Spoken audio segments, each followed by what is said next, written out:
Oi galera do nono ano, tudo bem com vocês? Espero que sim. Depois de nós termos estudado as orações coordenadas e as orações subordinadas substantivas, na aula de hoje nós vamos aprender sobre as orações subordinadas adjetivas.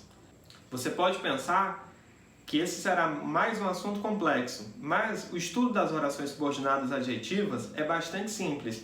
Isso porque só existem duas subclassificações, ou elas são consideradas restritivas ou explicativas. E o estudo do pronome relativo, realizado na aula anterior, ajudou muito e vai ajudar agora para que vocês possam compreender direitinho essa relação que existe na oração subordinada adjetiva, certo?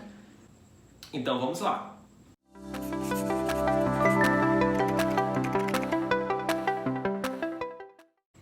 Antes de nós irmos para o conteúdo em si, é sempre importante saber por que do título, por que esse conteúdo se chama orações subordinadas adjetivas. Olha só, o termo orações, como vocês já sabem, está relacionado à ideia do estudo de orações, de relação entre essas orações, que é diferente do estudo do período simples, que nós estamos estudando é o período composto, ou seja, que apresenta mais de uma oração. E queremos entender a relação entre essas orações. O termo subordinadas está relacionado à ideia de dependência. Enquanto as orações coordenadas são independentes, as orações subordinadas são dependentes. Daqui a pouco nós vamos falar mais sobre isso. E elas são adjetivas porque têm valor de adjetivo. Assim como as substantivas têm valor de nome, ou seja, de um elemento do período simples. No caso das orações subordinadas adjetivas, elas funcionam como caracterizadores, trazendo alguma qualidade, alguma característica para a oração principal. Após introduzirmos o título da aula, agora vamos para a construção do conceito. E para isso, vamos levar em consideração uma tirinha do Calvin. Sempre bem-vindo nas nossas aulas de língua portuguesa. Nesta tirinha, Calvin pergunta: o que você trouxe para o Mostre e Conte, Suzy? Eu trouxe uma carta que eu escrevi para o nosso congressista. O que você trouxe? Um saco com insetos mortos que eu peguei no peitoril da janela. Melhor de tudo é que desse jeito mamãe não precisa fazer lanche para mim. Suzy saiu correndo, não deve ter gostado nada do que viu naquele saco. Enquanto isso, mais uma vez, Calvin nos surpreende. Ele vai comer os insetos. Mas não é sobre o conteúdo da tirinha que nós queremos falar agora. O que é importante é a análise dessas orações. Vamos pegar aqui dois exemplos retirados desta tirinha. O primeiro exemplo, a primeira frase, diz o seguinte: eu trouxe uma carta que eu escrevi para o nosso congressista. A segunda frase diz: eu trouxe um saco com insetos mortos que eu peguei no peitoril da janela. Observe que há entre essas orações uma relação de dependência, de modo que a informação não fica completa se não tiver a presença da segunda oração. Diz o seguinte: eu trouxe uma carta. Que carta? Uma carta que eu escrevi para o nosso congressista. Na segunda oração, eu trouxe um saco com insetos mortos. Que insetos? Que eu peguei no peitoril da janela. Então, vejam só. Há uma dependência entre essas orações. Além disso, essa dependência estabelece uma caracterização para a primeira oração. Eu posso substituir a oração subordinada por uma palavra que caracteriza um substantivo na primeira oração. Observem que na primeira oração o substantivo é carta e ele é caracterizado pela ideia de escrever, ou seja, podemos fazer a substituição por eu trouxe uma carta escrita para o nosso congressista. Já na segunda, você tem a ideia do substantivo inseto, que precisa ser complementada, caracterizada. E para isso aparece a palavra coletados. Eu trouxe um saco com insetos mortos coletados no peitoril da janela. As palavras escrita no primeiro exemplo e coletados no segundo exemplo têm valor de caracterizadores. Eles funcionam como adjetivo, que apresentam uma informação para a primeira oração, complementando assim o seu sentido. Por isso que existe uma relação de subordinação, ou seja, dependência entre as orações apresentadas, e uma relação de adjetivação. E o que são as orações subordinadas adjetivas? Como nós já apresentamos, são aquelas que têm valor de adjetivo, pois elas cumprem o papel de caracterizar um substantivo, um nome ou um pronome antecedente. Como, mais uma vez, observamos no exemplo que a segunda oração, ou seja, a oração subordinada de cada uma dessas frases, estão caracterizando o substantivo a qual eles estão se referindo. No primeiro exemplo, eu trouxe uma carta que eu escrevi para o nosso congressista. Não é uma carta qualquer, é uma carta que ela, a Suzy, escreveu para o congressista, ou seja, isso permite uma caracterização da carta, uma adjetivação. E no segundo caso, os insetos, que esses insetos surgiram de onde? E assim aparece uma informação adicional. Insetos que o Calvin pegou no peitoril da janela. Eu espero que vocês estejam entendendo, mas se ainda não entenderam a ideia de subordinação e a ideia de adjetivação, vai ficar mais fácil conforme a gente vai prosseguindo nos exemplos. Mas tenho certeza que vocês já conseguiram compreender bastante ao estudar o pronome relativo, quando nós vimos que o pronome relativo traz uma informação adicional sobre um substantivo e que, em muitos casos, funciona como uma oração subordinada adjetiva. Vale lembrar que, no caso das orações adjetivas, elas são iniciadas sempre por pronomes relativos. Vejam bem, as orações subordinadas adjetivas são introduzidas pelos pronomes relativos que, onde, usado para o lugar, como nós já vimos, o qual, a qual, os quais, as quais, e o pronome que tem valor de posse, cujo, cuja, cujos e cujas. Tranquilo, galera? Depois dessa introdução sobre as orações subordinadas adjetivas, vendo a ideia de relação entre uma e outra e o valor de adjetivo que elas possuem, além de saber que essas orações são iniciadas por pronomes relativos e conhecer esses pronomes relativos, é preciso classificá-las, como nós já fizemos com as outras orações. Tem aqueles nomes bem longos, né, que podem assustar, mas que vocês viram. Depois que aprende, é bastante simples. Do mesmo jeito acontece com as orações subordinadas adjetivas, só que elas só são classificadas em duas categorias. Observem a estrutura sintática desta frase. Imagine a situação que um dono de uma fazenda diz: os bois de minha fazenda que contraíram a febre aftosa serão sacrificados.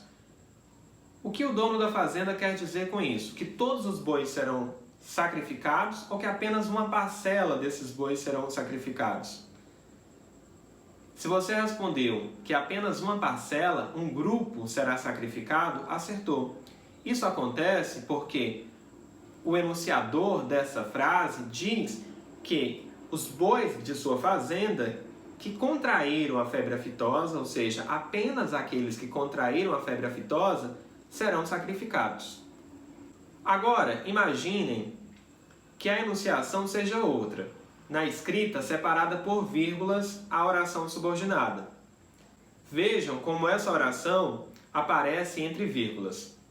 Os bois de minha fazenda, que contraíram a febre aftosa, serão sacrificados. Como nós já vimos em aula anterior, o uso da vírgula permite também a modificação do sentido. E nesse caso, nós podemos perceber que o dono da fazenda está se referindo a todos os bois, já que a oração subordinada aparece entre vírgulas, dando a ideia de que é apenas uma explicação adicional.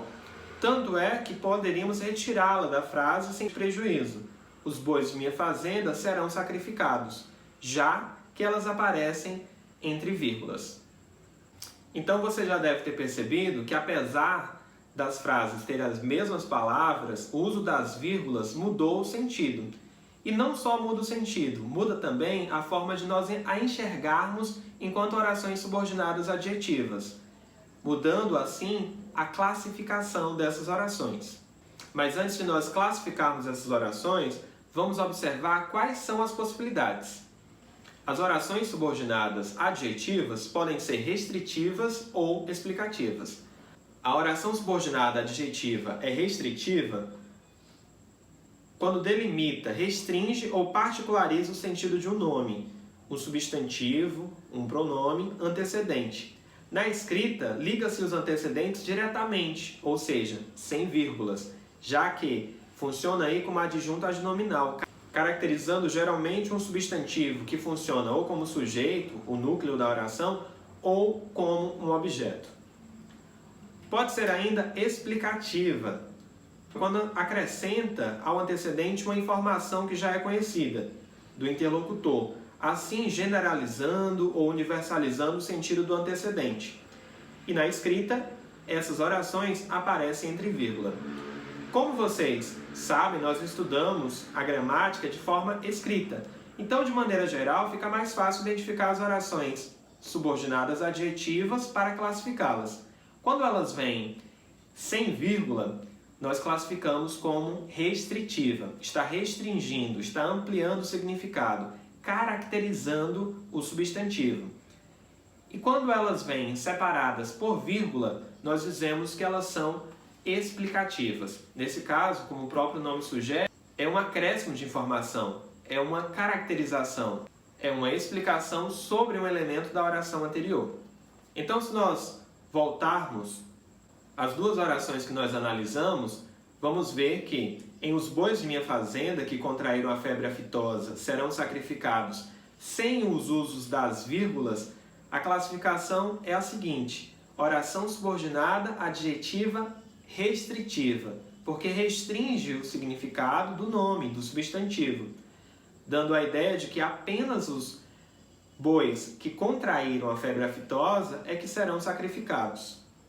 Já no segundo exemplo, com o uso das vírgulas, nós temos uma oração subordinada adjetiva explicativa. Neste caso, você observa que é uma informação extra, uma informação adicional. Sendo assim, devemos entender esta frase no contexto de que todos os bois da fazenda serão sacrificados, pois eles contraíram a febre aftosa, como uma explicação acerca da informação primária: os bois da fazenda serão sacrificados.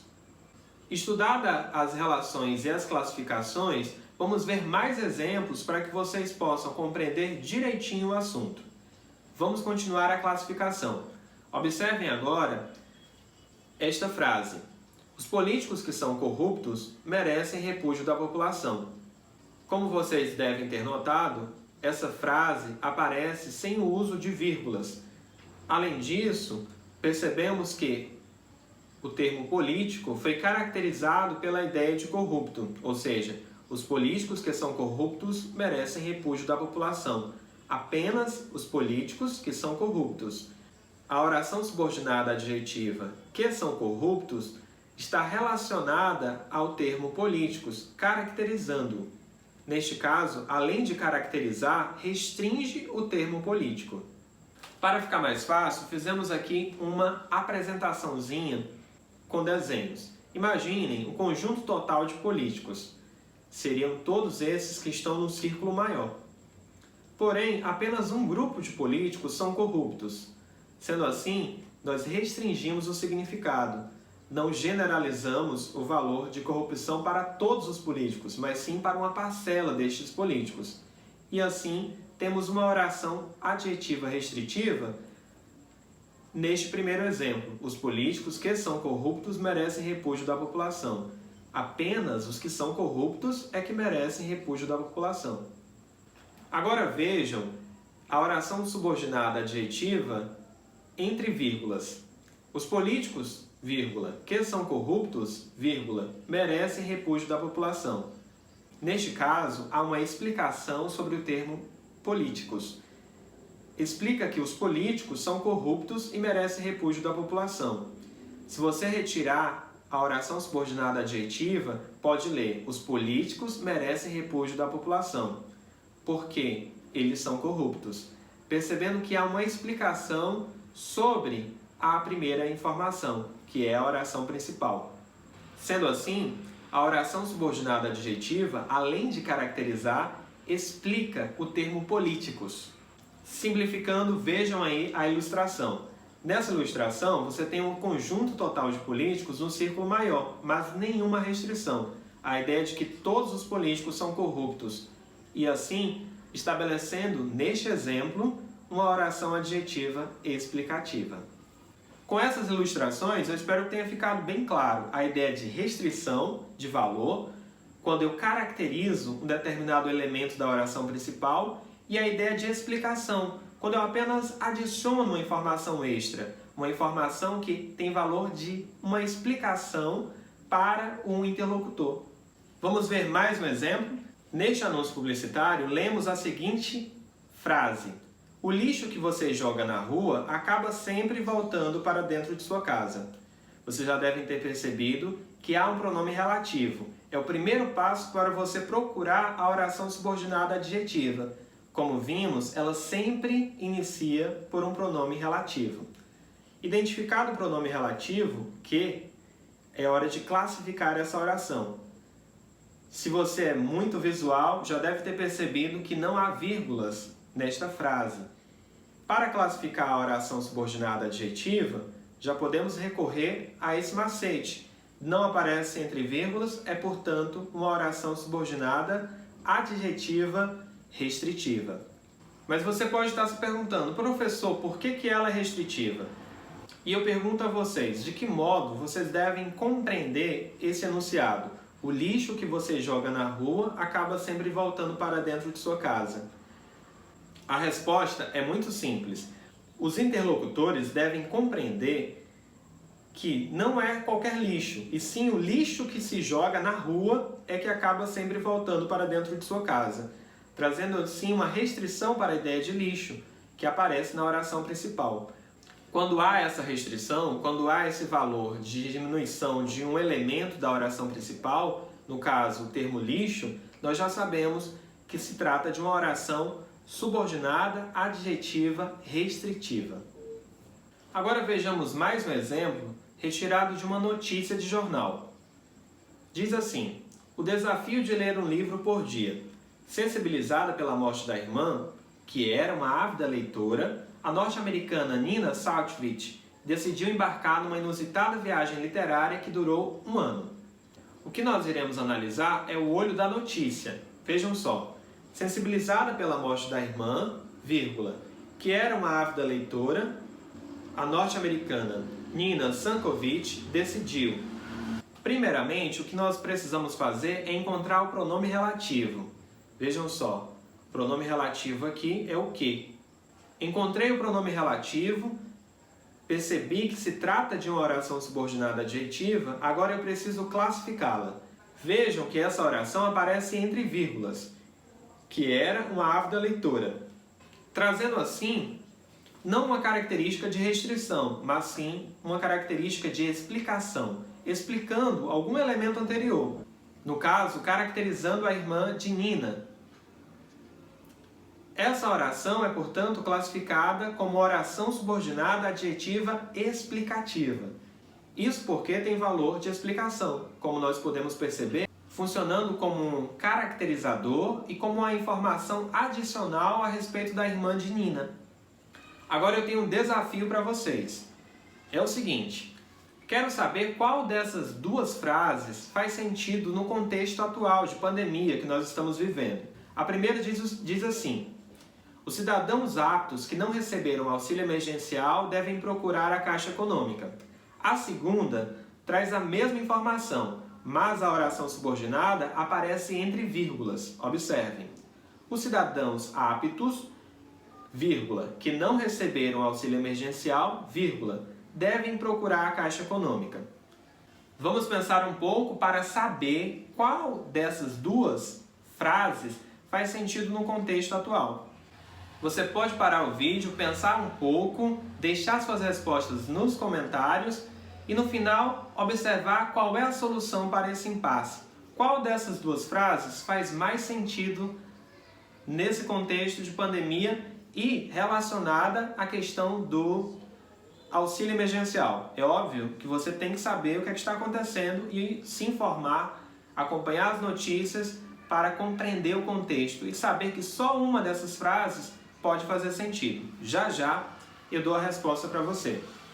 No texto O Único Animal, o autor Luiz Fernando Veríssimo propositalmente utilizou diversas orações subordinadas adjetivas. Vamos ler um pouco? O Único Animal, de Luiz Fernando Veríssimo.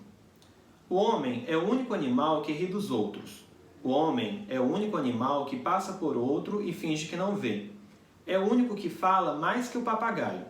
É o único que gosta de escargot, fora, é claro, escargot.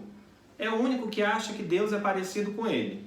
E é o único que se veste, que veste os outros, que despe os outros, que faz o que gosta escondido, que muda de cor quando se envergonha, que se senta e cruza as pernas. Neste texto, o autor, Luiz Fernando Veríssimo, utilizou várias orações subordinadas adjetivas, todas elas com um valor de restrição, caracterizando que apenas o homem é que realiza determinadas ações. Eu destaquei para que vocês pudessem ver melhor e até analisar essas orações subordinadas adjetivas, todas elas restritivas, que aparecem no texto. Percebam que há sempre uma caracterização e uma restrição ao termo anterior. Animal que ri dos outros, animal que passa por outro, animal que finge, animal que fala, animal que gosta de escargot, construindo assim uma restrição para a ideia de animal e uma restrição ainda maior para a ideia de homem. Agora chegou a hora de resolvermos o desafio. Qual das duas orações, a primeira ou a segunda? Comentaram no chat? Vamos ver aqui. Então, galera, agora sim chegou o momento de nós resolvermos o desafio. Qual dessas duas orações é possível considerando a pandemia e o contexto de pagamento do auxílio emergencial? Na primeira, os cidadãos aptos que não receberam o auxílio emergencial devem procurar a Caixa Econômica. Está contida a ideia, o interlocutor vai compreender que apenas os cidadãos que não receberam o auxílio emergencial é que devem procurar a Caixa Econômica. Já na segunda, o uso das vírgulas implica também a alteração do sentido. Diz o seguinte: os cidadãos aptos que não receberam o auxílio emergencial devem procurar a Caixa Econômica. Nesse caso, todos os cidadãos aptos devem procurar a Caixa Econômica. Como nós sabemos, muita gente já recebeu o auxílio emergencial. Então, a única frase que poderia ser possível no contexto que nós conhecemos é a primeira. Apenas os cidadãos que não receberam o auxílio emergencial é que devem procurar a Caixa Econômica. Se fosse a segunda, todos aqueles que podem receber o auxílio emergencial teriam que procurar a Caixa Econômica. Já pensou a lotação e a aglomeração que aconteceria? Por isso, diante do contexto que nós conhecemos, a informação da primeira frase faz mais sentido. A segunda seria explicativa. A primeira restringe o significado do termo cidadãos aptos, enunciando assim que apenas os cidadãos que não receberam o auxílio emergencial é que devem procurar a Caixa Econômica. Compreendido, galera? A melhor forma, além de escutar aqui a aula, é claro, tirar suas dúvidas pelo chat, é sempre exercitar. É por meio dos exercícios que você percebe quais são suas dificuldades, também o que já aprendeu e o que ainda precisa aprender. Portanto, para casa, não deixem de responder a página 97. Para casa, já que estamos todos em casa mesmo. Tchau, tchau e até a nossa próxima aula.